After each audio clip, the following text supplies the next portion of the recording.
bilang patunay ng matibay na paninindigan nito sa pagpapaigting ng kamalayan ng kabataan at pagpapanatili ng kapayapaan sa komunidad, nagsagawa ng malawakang talakayan ang Puerto Princesa City Police Office, Police Station 4, kaugnay na programang Kabataan kontra Droga at Terorismo noong ika-23 ng Agosto taong kasalukuyan sa Barangay Marufinas. Pinangunahan ang aktibidad ni Police Corporal Ellie Rose D. Evio, WCPD-PNCO, sa ilalim ng pamumuno ni Police Captain Justin Kenneth A. Dalion, Acting Station Commander.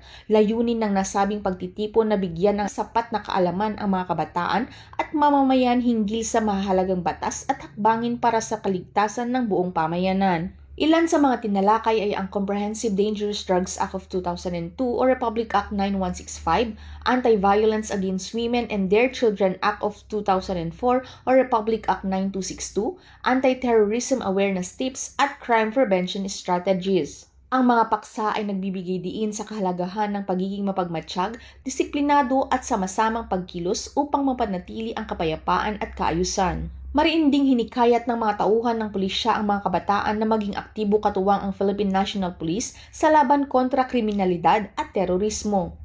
Pinaalalahanan silang agad na iulat sa mga otoridad ang anumang kahinahinalang gawain sa kanilang paligid sapagkat mahalaga ang papel ng mamamayang mulat at handang makiisa para sa seguridad ng kanilang komunidad.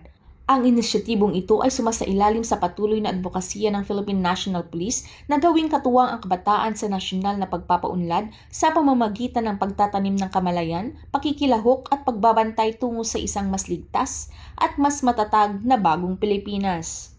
Mula dito sa Calapan City, Oriental Mindoro, ako ang inyong PNN correspondent, Patrolwoman Christine Lorenzo, alagad ng batas, tagataguyod ng Balitang Pulis.